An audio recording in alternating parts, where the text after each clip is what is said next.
Drama की शुरुआत होती है और हमें हमारे मेन लीड को दिखाया जाता है जिसका नाम होता है जोंग, जो कि एक बेहद खतरनाक, चालाक और टॉप लेवल एनएसआई एजेंट है। और आज वह अपने अब तक के सबसे खतरनाक मिशन पर आया है। जोंग ऊपर से पूरी टीम पर नजर रख रहा होता है, तभी उसके सीनियर जॉन का कॉल आता है। जॉन सख्त लहजे में कहता है कि किसी भी हाल में वह मूर्ति सही सलामत वापस आनी ही चाहिए। जोंग बस कॉपी दैट कह के कॉल कट कर देता है, लेकिन तभी गैंग का एक और मेंबर उसे देखने लगता है। बस फिर क्या, जोंग बिना टाइम वेस्ट किए उसे बिल्डिंग की छत से नीचे फेंक देता है और वह वहीं खत्म हो जाता है।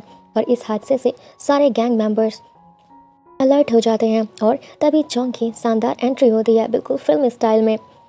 अब गैंगस्टर उस पर टूट पड़ते हैं, लेकिन जोंग कोई आम इंसान नहीं था। उसकी मार्शल आर्ट की ट्रेनिंग और बिजली जैसी फुर्ती वह सबको धूल चटा देती है और एक एक करके सारे बदमाश नीचे गिरते हैं। लेकिन तभी एक आदमी मौका पाकर मूर्ति और पैसे लेकर के कार में फरार हो जाता है। जोंग फौरन बाइक पर सवार होकर के उसका पीछा करता है और छलांग लगा करके उस कार की छत पर चढ़ जाता है, कांच तोड़कर अंदर घुसता है और दोनों के बीच में जबरदस्त फाइट होता है। लेकिन तभी कार का भयंकर एक्सीडेंट हो जाता है और आग के लपट चारों तरफ फैल जाते हैं और सबको लगता है कि जोंग भी गया, पर नहीं।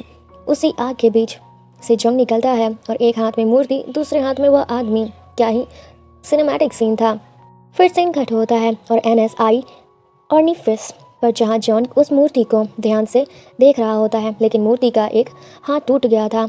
जोंग को अचानक याद आता है कि उसने जब मैनेजमेंट को डराने के लिए एक गोली चलाई थी तो वह स्लिप होकर के शायद मूर्ति पर लग गई होगी। जॉन का चेहरा सख्त हो जाता है और वह गुस्से में जोंग पर बरस पड़ता है। कुछ देर बाद वह दोनों एनएसआई डायरेक्टर्स के पास जाते हैं और उन पर बुरी तरीके से चिल्लाता है और जॉन को ऑर्डर देता है कि जोंग को फ़ौरन नौकरी से निकाल दो। जोंग उसे समझाने की कोशिश करता है, सर, जोंग हमारा बेस्ट एजेंट है और उसे ऐसे नहीं निकाला जा सकता। डायरेक्टर भड़क जाता है और कहता है, अगर इतना ही शानदार है तो एक नामुमकिन मिशन पूरा करके दिखाओ। यहीं से शुरू होती है कहानी का एक नया ट्विस्ट। डायरेक्टर बताता है कि एक स्कूल के बारे में ओरिएंटल कन्वेंट है और यह स्कूल 50 साल पहले एक आदमी ने शुरू किया था जिसका नाम था ओरिएंटल। दिखने में शरीफ पर अंदर से बेहद चालाक और बेईमान था। उस वक्त का राजा उस पर बहुत भरोसा करता था और जब उसकी तबीयत बिगड़ी तो उसने अरबों रुपए का सोना ओरिएंटल को सौंप दिया ताकि वह उस सोने से गरीबों की मदद कर सके। लेकिन ओरिएंटल ने वह सारा सोना खुद रख लिया और जब लोगों को सच्चाई का पता चला तो उन्होंने राजा के महल पर हमला कर दिया, लेकिन तब तक देर हो चुकी थी। ओरिएंटल वो सारा सोना कहीं छुपा चुका था। जॉन बताता है कि एजेंसी को शक है कि वह सोना आज भी उस स्कूल में छिपा हुआ है और वह कहता है कि जोंग, अब तुम्हें स्कूल में एक स्टूडेंट बन करके जाना होगा और उस सोने को ढूंढना होगा। जोंग हैरान होकर के कहता है कि मैं स्टूडेंट जैसा दिखता भी नहीं हूँ।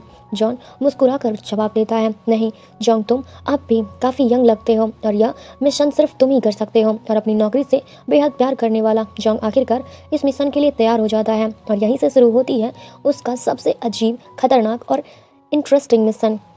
दूसरी तरफ सीन कट हुआ और शो को दिखाया जाता है। एक चुलबुली लड़की, थोड़ी लापरवाह लड़की जो अपने प्रिंसिपल की बर्थडे पार्टी में आई होती है। शुरुआत में सब कुछ ठीक चल रहा होता है, लेकिन थोड़ी ही देर में शुआ इतनी ज़्यादा ड्रिंक कर लेती है कि कंट्रोल ही नहीं हो पाता है। नशे में वह प्रिंसिपल से उलझ जाती है और मजाक मजाक में उसके बाल खींच लेती है। तभी उसके सामने उसका बिग निकल जाता है और वहाँ मौजूद सबको पता चलता है कि उसका प्रिंसिपल तो टकला निकला। तो पूरी तरीके से सब लोग शॉक हो जाते हैं, माहौल एकदम शॉकिंग हो जाता है और शुआ टल्ली हालत में वहाँ से निकल जाती है। और अब सीन शिफ्ट होता है शुआ की माँ के रेस्टोरेंट पर, जहाँ पहले से जोंग और उसकी टीम बैठकर खाना खा रहे होते हैं। तभी कुछ गुंडे वहां आ जाते हैं और शुआ की मॉम से बदतमीजी करने लगते हैं। शुआ बीच में आती है और उन्हें रोकने की कोशिश करती है, लेकिन उल्टा वो लोग उसे ही परेशान करने लगते हैं। और फिर जोंग का धांसू एंट्री मोमेंट आता है और वो चुपचाप उठता है और पलक झपकते ही उनकी धुलाई करना शुरू कर देता है। उसके मूव्स, उसकी ताकत और सब कुछ देख करके शुआ दंग रह जाती है। उसके चेहरे पर एक साफ साफ खुशी दिख रही होती है और वो जोंग से पूरी तरीके से इम्प्रेस हो चुकी होती है। फाइट खत्म होते ही जोंग बिना कुछ कहे रेस्टोरेंट से बाहर चला जाता है और तभी कहानी फ्लैशबैक में जाती है जोंग के पास्ट में। दरअसल जोंग एक अनाथ लड़का था। बचपन में स्कूल के बच्चे उसे खूब बुली करते थे क्योंकि उसके पास कोई परिवार नहीं था। उसके पिता भी एक एनएसआई एजेंट थे जो कि एक मिशन पर गए थे लेकिन कभी लौट कर नहीं आए। जोंग के जो पिता होते हैं उसके साथ जो काम करता था उसने जोंग को अडॉप्ट कर लिया और अपने बेटे की तरह पाला। उसी की देख रेख में जोंग बड़ा हुआ और एक दिन NSI एजेंट बन गया। और अब अगले दिन जोंग ने एक मिशन की तैयारी करनी शुरू कर दी थी। टीम उसके लिए फेक आइडेंटिटी, रिपोर्ट कार्ड और स्कूल एडमिशन की पूरी फाइल तैयार कर ली थी। जोंग के लिए यह सब कुछ बेहद अजीब था क्योंकि वह अपनी स्कूल लाइफ से नफरत करता था। लेकिन अब उसकी मिशन ड्यूटीज़ है तो फिर वो मना कैसे कर सकता है। इसलिए अगले ही दिन वह स्कूल पहुंचता है और वहीं पहले दिन ही उसकी मुलाकात होती है शुआ से। शुआ उसे पहचान लेती है और तुरंत डांटना शुरू करती है कि इतनी कम उम्र में शराब पीते हो और शर्म नहीं आती तुम्हें, तुम्हारे पेरेंट्स तुम्हें रोकते नहीं है क्या। जोंग बस मुस्कुराता है और माफ़ी मांगता है और अब अपनी क्लास की तरफ चला जाता है। जैसे ही वह क्लास में एंटर करता है सबकी नज़रें उस पर टिक जाती हैं। लड़कियाँ उसकी पर्सनालिटी को देख करके दंग रह जाती हैं और सब उससे बात करने की कोशिश करते हैं, लेकिन जोंग किसी को भाव नहीं देता। तभी हमें पता चलता है कि जोंग की बेटी येना भी उसी क्लास में पढ़ती है। अब क्लास के बाद येना जोंग को छत पर बुलाती है और कहती है कि प्लीज़ मेरी शिकायत डैड से मत करना। जोंग मुस्कुराकर वादा करता है और वापस अपनी क्लास में लौट जाता है। स्कूल की छुट्टी होते ही जोंग बाहर निकलता है और तभी उसकी नज़र एक पुरानी बंद बिल्डिंग पर पड़ती है जिसके बाहर बड़ा सा बोर्ड लगा होता है और यहाँ आना मना है। जोंग को कुछ अजीब महसूस होता है और वह उस बिल्डिंग के पास जाता है। दरवाज़ा पर ताला लगा होता है, लेकिन तभी उसकी नज़र बिजली के मीटर पर जाती है और वह शॉक्ड रह जाता है क्योंकि वह मीटर अभी भी चल रहा होता है। तभी उसे कुछ बच्चे दिखाई देते हैं जो एक लड़के ली को परेशान कर रहे होते हैं। उनमें से एक लड़का हंगिल जोंग को देख करके उसकी तरफ बढ़ता है और उसे भी बुली करने की कोशिश करता है, लेकिन जोंग बिना रिएक्ट किए उन्हें इग्नोर कर देता है और क्लास में लौट जाता है। बाद में वो ली से उस बिल्डिंग के बारे में पूछता है जिस पर ली बताता है कि वो हॉरर बिल्डिंग है। जोंग उसकी बातों को बकवास समझ करके छोड़ देता है। रात को घर पहुंच करके जोंग वह पूरी बात अपने बॉस जोंग को बताता है और कहता है कि मुझे लगता है कि उस बिल्डिंग में कुछ तो गड़बड़ है, मैं आज रात वहीं जा करके तलाशी लूँगा। और बस यहीं से शुरू होता है कहानी का एक नया रहस्यमय मोड़। रात के सन्नाटे में मास्क पहने जोंग धीरे धीरे उस पुरानी बिल्डिंग के पास पहुंचता है और वह सावधानी से दरवाज़ा खोलने ही वाला होता है कि तभी पीछे से किसी की आवाज़ आती है। जोंग पलटता है तो सामने शुआ खड़ी होती है, हाथ में बंदूक लिए। वह सख्त लहजे में कहती है मास्क उतारो, लेकिन जोंग को जैसे ही मौका मिलता है और वह एक झटके में शुआ को हल्का सा झटका दे करके वहाँ से भाग निकलता है। शुआ कुछ समझ पाती उससे पहले ही जोंग अंधेरे में गायब हो चुका होता है। दूसरी तरफ सीन कट होता है और स्कूल की अध्यक्ष सुपर को, जो कि एक आदमी के फ्यूनरल में शामिल होती है, उसकी बातों से साफ झलकता है कि उस आदमी की मौत के पीछे उसी का हाथ है। अगले दिन स्कूल का माहौल तनाव भरा होता है। प्रिंसिपल शुआ उस पर बरस पड़ते हैं क्योंकि वह पिछली रात उस नकाबपोश आदमी को पकड़ नहीं पाई थी। गुस्से में उसे सजा दी जाती है। ढेर सारी फाइलें चेक करने की शुआ थक जाती है, लेकिन कहती है क्योंकि यही उसका फ़र्ज है। उसी बीच जोंग अब भी उस रहस्यमय बिल्डिंग पर नज़र रखा हुआ होता है। तभी उसकी नज़र पड़ती है मियोंग जू का असिस्टेंट उसी बिल्डिंग के अंदर जा रहा होता है। जोंग उसका पीछा करने लगता है और तभी सिक्योरिटी गार्ड आ करके रास्ता रोक देता है और सख्त लहजे में कहता है कि यहाँ आना मना है, वापस जाओ। जोंग पीछे हटता है, लेकिन तभी उसकी नज़र पास की डस्टबिन पर पड़ती है जहाँ से कोई अजीब सी आवाज़ आ रही होती है। वह झुककर ढक्कन खोलता है और अंदर देखता है कि ली को किसी ने वहाँ पैक कर रखा है। जोंग उसे बाहर निकालता है, हैरान होकर के पूछता है क्यों भाई, तुम इनसे इतना ज़्यादा क्यों डरते हो। अब ली धीरे धीरे कहता है क्योंकि मेरे पापा नहीं हैं और सब इसी बात का फ़ायदा उठाते हैं। तभी वहाँ शुआ पहुँचती है और ली की हालत देख करके सवाल करती है तुम्हारे कपड़े इतने गंदे क्यों हैं। ली झूठ बोल देता है कि मैम मैं यहाँ सफाई कर रहा था। शुआ थोड़ा शक करती है लेकिन कुछ कहती नहीं। फिर वह जोंग को अपने ऑफिस में बुला करके पूछती है तुम ली को तंग तो नहीं कर रहे। तो जोंग मुस्कुरा कर जवाब देता है नहीं, वह तो मेरा अच्छा दोस्त है। शुआ कुछ पल उससे घूरती है और फिर जाने देती है। जोंग वहाँ से निकल करके ली के साथ बैठ करके लंच करने लगता है। लंच के दौरान जोंग ली से उस बिल्डिंग के बारे में पूछता है। ली धीरे धीरे उसकी डरावनी कहानी बताने लगती है। वह कहता है कि कई साल पहले वहाँ एक डांस क्लास हुआ करती थी जहाँ एक लड़की थी आरोही और उसका सपना था दुनिया की सबसे बेस्ट डांसर बनना, लेकिन उसकी क्लासमेट उसे बहुत तंग करती थी और एक दिन उससे परेशान करते हुए उसका भयानक एक्सीडेंट हो गया और उसके दोनों पैर कट गए। और जब उसका डांस करने का सपना टूट गया तो उसने उसी बिल्डिंग में अपनी जान दे दी।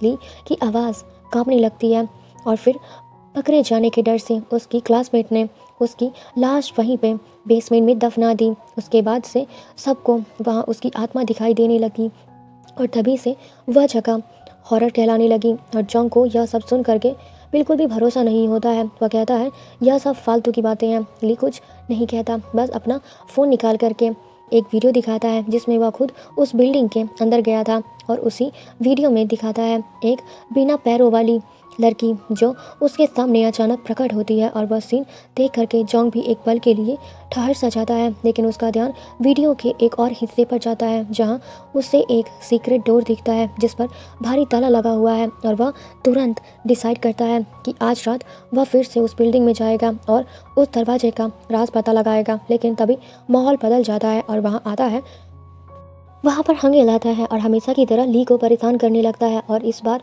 तो हद कर देता है।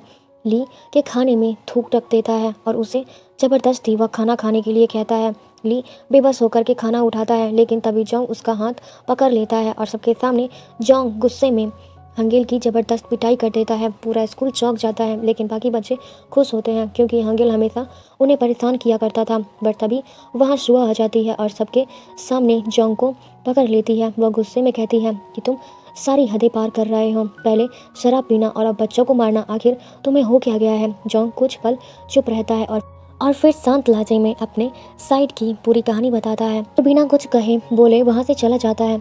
आज रात जब वह हॉन्टेड बिल्डिंग में दोबारा कदम रखेगा तो उससे सिर्फ सफाई नहीं बल्कि मौत के साये का भी सामना करना पड़ेगा। दूसरी तरफ हंगेल अपनी बेइज्जती का बदला लेने के लिए ली के घर पहुंचता है और वह उसकी दादी से स्कॉलरशिप के बहाने उसका पासपोर्ट ले लेता है। और अब हमें आगे पता चलेगा कि वह इस पासपोर्ट का क्या करने वाला है। और रात होते ही जोंग फिर से उस रहस्यमय बिल्डिंग की तरफ निकल पड़ता है, लेकिन तभी ली वहां पर आ जाता है और जिद करने लगता है कि वह भी उसके साथ अंदर जाएगा।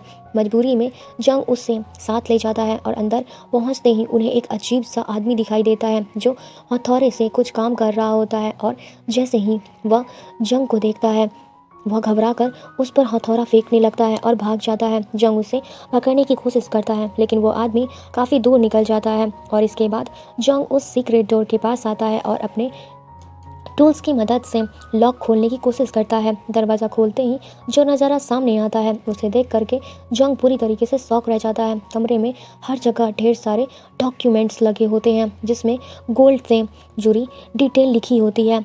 और तब जोंग को समझ में आता है कि स्कूल की अध्यक्ष मियांग जो खुद उस गोल्ड को ढूंढ रही है और उसे भी नहीं पता है कि वह कहाँ पर छुपा हुआ है। जोंग सारे डॉक्यूमेंट की तस्वीर खींचता है और अपनी सीनियर टीम को रिपोर्ट करने के बाद वहाँ से निकलने ही वाला होता है कि उसकी नज़र अचानक एक असली स्केलेटन पर पड़ती है। कैमरे के जरिए मियांग जो यह सब लाइव देख रहा होता है। स्केलेटन देख करके ली डर जाता है और डर के मारे कांपने लगता है और पुलिस को बुलाने की बात करता है, लेकिन जोंग उसे झूठ बोल देता है कि यह तो नकली है। तभी सियांग जो अपने असिस्टेंट को वहां भेजती है जो पूछता है कि आखिर वो लोग यहाँ पर क्या कर रहे हैं। जोंग तुरंत झूठ बोल देता है कि वह तो बस उस घोस्ट वाली स्टोरी को एक्सप्लोर करने के लिए आया था और वह माफ़ी मांग करके वहाँ से निकल जाता है। पर घर पहुंचकर जोंग अपनी टीम को वह सारी फोटो और फाइलें दिखाता है और बताता है कि वह स्केलेटन किसी और का नहीं बल्कि ओरिएंटल का है। और अब जोंग उन्हें समझाता है कि शायद ओरिएंटल ने इस भूत की कहानी को हमारे लिए एक पहेली की तरह छोड़ दिया है। और अब जोंग उन्हें समझाता है कि शायद ओरिएंटल ने इस भूत की कहानी को हमारे लिए एक पहेली की तरह छोड़ दिया है और अगर हम उसे सॉल्व कर पाएँ तो शायद उस स्कूल तक पहुँच सकते हैं। और अगले दिन जोंग वॉचमैन के पास जा कर के पूछता है कि क्या रात में वही उन सब पर हमला कर रहा था। वॉचमैन पहले तो मना करता है, लेकिन फिर सच बताता है कि उसकी बिल्ली एक दिन उस बिल्डिंग में चली गई थी और जब वह उसे ढूंढने के लिए अंदर गया तो उसने वह स्केलेटन देखा और डर के मारे भाग गया और वही वीडियो ली ने रिकॉर्ड किया था। दूसरी तरफ ली को पता चल जाता है कि होंगो ने उसकी दादी को झूठ बोल करके पासपोर्ट लिया है, तो वह किसी तरह पासपोर्ट उससे वापस ले आता है। लेकिन उसी शाम पुलिस उसके घर पहुंचती है और उसकी दादी को अरेस्ट कर लेती है। और असल में होंगेल उस पासपोर्ट का इस्तेमाल करके एक इलीगल वेबसाइट चला रहा था और अब ली की दादी उसमें फंस चुकी थी। और जब यह बात सुआ को पता चलती है तो वह तुरंत समझ जाता है कि यह सारा खेल हॉन्गल का है और उसकी शिकायत प्रिंसिपल से कर देती है। और अगले दिन मीटिंग बुलाई जाती है और अब जैसे ही हॉन्गल को इसका पता चलता है वह ली को धमकाता है कि अगर उसने उसके खिलाफ कुछ भी कहा तो उसकी दादी हमेशा के लिए जेल में तरती रहेगी। मीटिंग में मियोंग जूली से पूछता है कि क्या हॉन्गल उसे परेशान करता है, लेकिन डर के मारे ली सच बोलने की हिम्मत नहीं जुटा पाता। उल्टा कह देता है कि उसे तो जंग परेशान करता है, जबकि वह ऐसा कहना नहीं चाहता था, लेकिन डर की वजह से चुप रह जाता है। और इस तरीके से जोंग फिर से एक बार सजा से बच निकलता है। रात में जोंग ली से मिलता है और सीधे पूछता है कि हॉन्गल ने तुम्हें झूठ बोलने के लिए मेरे लिए मजबूर किया था, जिस पर ली उदास होकर के कहता है, हाँ, उसने मुझे जान से मारने की धमकी दी थी। मैं तो एक लूजर हूँ जंग, मुझे अपनी दादी की फिक्र थी, इसलिए मुझे झूठ पर झूठ बोलना पड़ा। अगले ही सुबह स्कूल में जंग पर मारपीट करने के आरोप में लगते हैं और उससे सस्पेंड करने का ऑर्डर निकलता है और अपनी सफाई पेश करने के लिए उसे मीटिंग में बुलाया जाता है। लेकिन अब जॉन्ग के पास एक ही रास्ता बचता है, अपनी टीम की मदद लेना। टीम की मदद से वह उस लोकेशन का ट्रैक कर लेता है जहां से हंगल और उसका दोस्त इलीगल वेबसाइट चला रहे होते हैं। जॉन्ग वहां पहुंच करके उन्हें रोकता है और कहता है कि अब बस बहुत हुआ, मेरे साथ चलो। लेकिन हंगल का दोस्त उसे बच्चा समझकर मजाक उड़ाने लगता है और अपने आदमियों को उसे पकड़ने का ऑर्डर दे देता है। पर जॉन्ग कोई आम लड़का नहीं था, वह एक ट्रेन फाइटर था और वह एक ही पंच में वहाँ के सबसे ताकतवर आदमी को गिरा देता है और उसकी ताकत देख करके सबके चेहरे उतर जाते हैं और वहाँ मौजूद सारे गुंडे जान बचा करके भाग जाते हैं। हंगेल का दोस्त भी डर के मारे कांप जाता है। जॉन्ग उससे बेहोश करके अपने साथ स्कूल ले जाता है और मीटिंग में सबके सामने पेश करता है और फिर वह पूरी सच्चाई खोल देता है कि कैसे हॉन्गल ने ली को ब्लैकमेल किया था, उसकी दादी को फंसाया और खुद उस इलीगल वेबसाइट के पीछे था। अब मियोंग जो सब कुछ सुन करके ली से पूछती है कि क्या जॉन्ग सच बोल रहा है। इस बार ली डरता नहीं है और आंखों में आंसू लिए वह कहता है, जी, जॉन्ग सच बोल रहा है, मुझे हमेशा हंगेल ही परेशान करता था। और यह सुनकर तुरंत डिसाइड करता है कि हंगेल को स्कूल से सस्पेंड किया जाएगा। और अब कहानी एक नए मोड़ पर आती है और अब अगले दिन जॉन्ग दूसरे हंटेड स्टोरी के बारे में पता लगाने की कोशिश करता है और ली से पूछता है। ली बताता है 3 साल पहले यहाँ एक क्लास में 2 टॉपर लड़कियाँ थीं, दोनों एक दूसरे से बेहद जलती थीं। मेन एग्जाम में टॉप करने की दीवानगी थी। एक लड़की ने दूसरी को छत से धक्का दे दिया और तभी से उस लड़की की आत्मा क्लास की घड़ी में कैद हो गई है। और इसी बीच ली की मदद करते करते जोंग और शुआ काफ़ी क्लोज आ जाते हैं और शुआ को उसके लिए फीलिंग्स आने लगती हैं। दूसरी तरफ जोंग उस घड़ी के पास पहुंचता है और उसी बिल्डिंग से मिली चाबी से खोलने की कोशिश करता है, लेकिन ताला नहीं खुलता।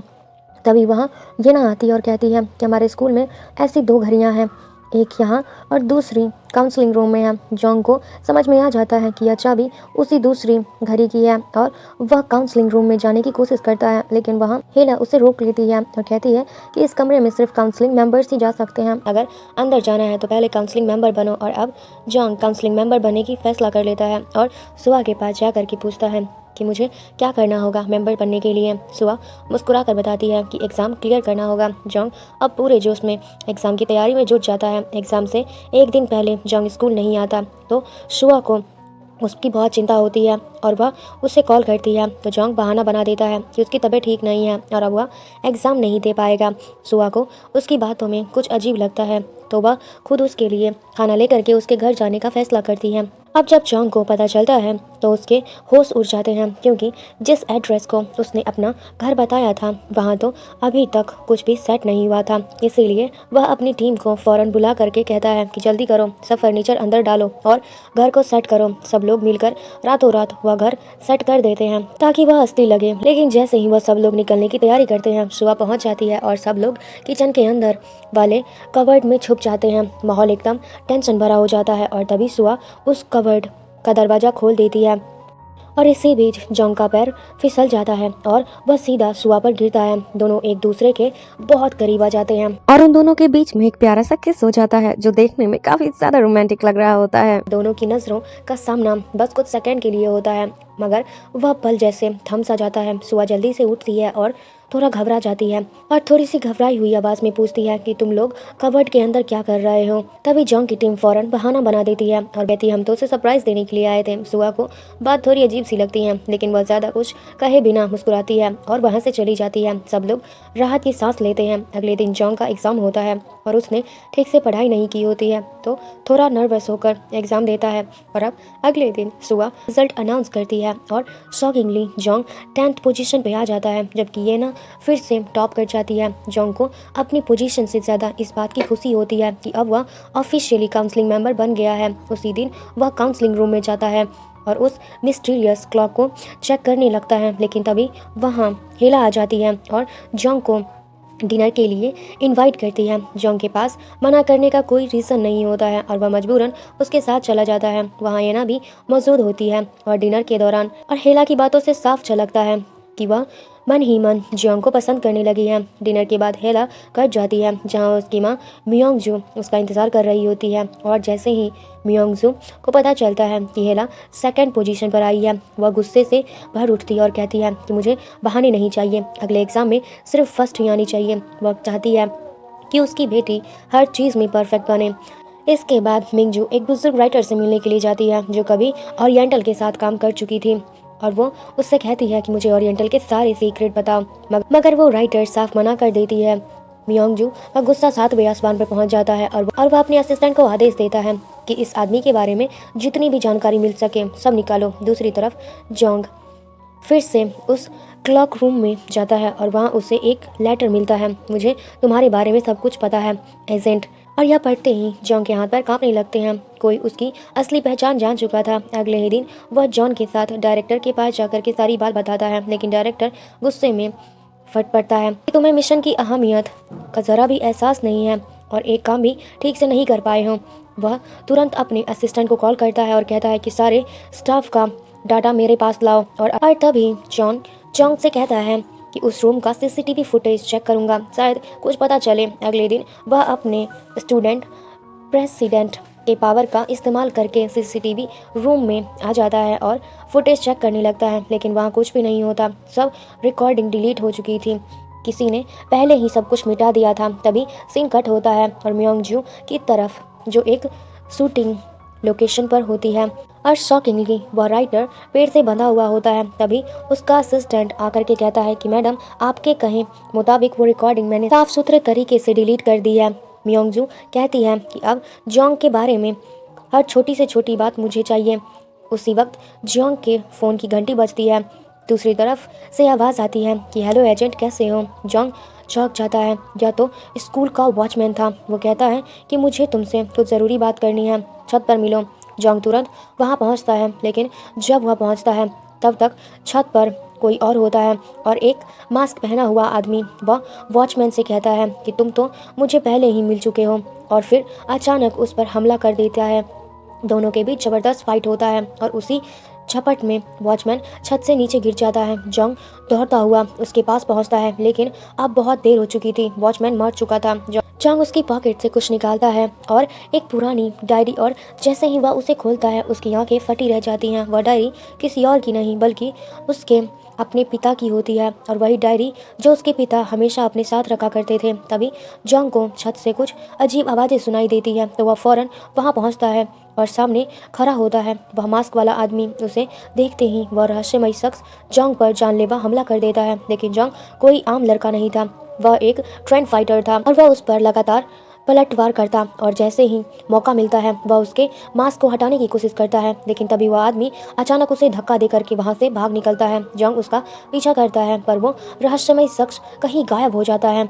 गुस्से से भरा हुआ जॉन्ग अब सीधे डायरेक्टर के ऑफिस में पहुँचता है और चिल्लाते हुए पूछता है कि मेरे डैड कहाँ हैं और उसकी डायरी उस वॉचमैन के पास कैसे पहुँची। पहले तो डायरेक्टर कुछ नहीं बोलता, लेकिन जब जॉन्ग उसे धमकाता है तो वह पूरी सच्चाई उगल देता है। दरअसल जॉन्ग के डैड भी इसी मिशन पर भेजे गए थे और अब तक वह लापता है। डायरेक्टर कहता है कि मुझे नहीं पता था कि वह जिंदा है या नहीं है। यह सुनकर जॉन्ग का गुस्सा फट पड़ता है और वह डायरेक्टर को मारने ही वाला होता है कि तभी वहाँ जॉन्ग आ जाता है और उसे रोक लेता है। जॉन्ग उसे शांत करते हुए कहता है कि ऐसा करने से तुम्हारे पिता वापस नहीं आएंगे। अगर सच में उन्हें ढूंढना है तो तुम्हें मिशन पूरा करना होगा। यह सुनकर जॉन्ग की आंखों में आंसू आ जाते हैं और वह इमोशनल हो जाता है और अपने पिता की याद में खो जाता है। तभी जॉन्ग अपनी जेब से एक पुरानी फ़ोटो निकालता है जिसमें वह और जॉन्ग के डैड साथ में होते हैं। वो फ़ोटो देख करके जॉन्ग चुपचाप वहाँ से चला जाता है। अगले दिन पूरे स्कूल में सनसनी मच जाती है क्योंकि वॉचमैन की मौत से सभी डर के मारे कांप रहे होते हैं। साये की वजह से सबको लगता है कि यह काम उसी गोस्ट वाली चुड़ैल ने किया है। जॉन्ग अब अपने डैड की डायरी लेकर के उस रहस्यमय घड़ी के पास आता है। डायरी में उसके पिता ने कुछ क्लूज लिखे होते हैं। जैसे ही वह उन क्लूज को फॉलो करता है, घड़ी से एक म्यूजिक साउंड निकलता है। तभी वहाँ पर स्वा आ जाती है और पूछती है कि क्या तुम्हें वॉचमैन की मौत के बारे में पता है। जॉन्ग झूठ बोल देता है, लेकिन स्वा गुस्से में कहती है कि मुझसे झूठ मत बोलो जॉन्ग, मैंने तुम्हें वहाँ देखा था। दरअसल उस रात स्वा घर नहीं गई थी और जब वॉचमैन छत से गिरा तो उसने खुद अपनी आंखों से सब कुछ देखा था और यहाँ तक कि उस मास्क वाले आदमी को भी। स्वा उसे धमकाती है कि मैं सब कुछ पुलिस को बता दूंगी। जॉन्ग तुरंत दरवाजा बंद कर देता है और उसे दो चॉइस देता है, या तो तुम यह मिशन लीक करके खुद जेल चली जाओ या फिर मेरा साथ दो। स्वा डर जाती है और कुछ नहीं कहती, वो चुपचाप वहाँ से चली जाती है। और वहीं दूसरी तरफ हम म्योंग जू को देखते हैं जो किसी से मिलने आई होती है और तभी उसका दिमाग पुराने दिनों में चला जाता है। अब फ्लैशबैक में दिखाया जाता है कि वह वॉचमैन से मिल रही थी और तभी वही खुलासा होता है कि वह भी एक सीक्रेट एजेंट था जिसने अपनी टीम को धोखा दे करके अकेले ही उस गोल्ड को ढूंढने का फैसला किया था। अब मिंग जू से गुस्से में कहती है कि मुझे तुम्हारे सारे राज पता चल गए हैं, अब मैं तुम्हें एक्सपोज कर दूंगी। जिस पर वॉचमैन कहता है कि मुझे भी तुम्हारे सारे काले सच पता चल गए हैं, अब मैं सब कुछ जॉन्ग को बता दूंगा। यह सुनकर म्योंग जू डर जाती है और अपने असिस्टेंट को उसे खत्म करने का ऑर्डर दे देती है। और अब सामने आता है सबसे बड़ा ट्विस्ट, यह मास्क वाला आदमी कोई और नहीं बल्कि म्योंग जू का असिस्टेंट ही होता है। कहानी फिर प्रेजेंट में लौटती है और जहां म्योंग जू किसी से कह रही थी कि आखिर और कितने खून करने पड़ेंगे मुझे उस सोने को ढूंढने के लिए। और बस इसी डायलॉग के साथ सीन ब्लैकआउट हो जाता है और दूसरी तरफ हम जॉन्ग को देखते हैं जो अपने डैड की डायरी पढ़ते हुए भूत की तीसरी कहानी तक पहुंच चुका होता है। एक ऐसी कहानी जिसमें एक पियानो का जिक्र होता है और उसी के अंदर छुपा होता है गोल्ड का अलग क्लू। और यह जानकर जॉन्ग तुरंत शुआ को बताता है, जिस पर शुआ कहती है वह पियानो शायद मिंग जू के ऑफिस में रखा हुआ है, लेकिन वहां तक पहुंचना लगभग नामुमकिन है। जॉन्ग सोच में पड़ जाता है और पूछता है कि क्या ऐसा कोई तरीका नहीं है जिससे हम वहां तक पहुंच सकें। तभी शुआ बताती है कि अगले हफ्ते स्कूल में एक ग्रैंड पार्टी है और शायद उसी दिन तुम्हें मौका मिल पाएगा उस पियानो को चेक करने का। यह सुनकर जॉन्ग उसकी बात मान लेता है और अपनी पूरी टीम को इकट्ठा करके सुबह से मिलवाता है और फिर सब मिल करके परफेक्ट प्लान बनाना शुरू करते हैं। जॉन्ग बताता है कि उन्होंने वहाँ की पूरी सिक्योरिटी सिस्टम का पता लगा लिया है और वह सबको समझाता है कि जब सारे लोग नीचे पार्टी में बिजी होंगे तभी तुम्हें और शुआ को ऊपर वाले कमरे में घुसना होगा और वह रूम सिर्फ म्योंग जू के फिंगरप्रिंट से ही खुलता है।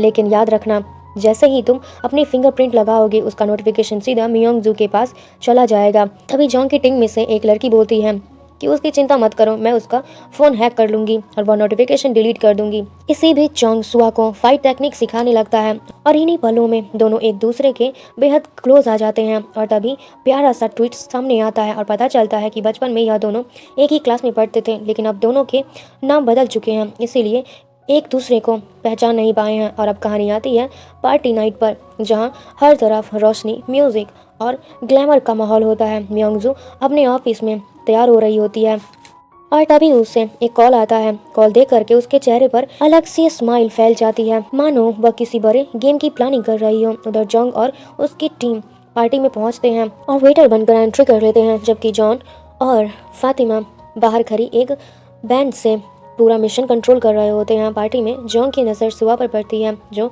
आज पहले से कहीं ज़्यादा खूबसूरत लग रही होती है। उसे देखकर जॉन्ग के बचपन की यादें ताज़ा हो जाती हैं, जब वह दोनों 10 साल के थे और एक दूसरे को प्रपोज किया था। और अब प्रेजेंट में सुआ शर्माते हुए पूछती है कि मैं कैसी लग रही हूँ, जिस पर जॉन्ग कूल बनते हुए कहता है हाँ ठीक ठीक लग रही हो।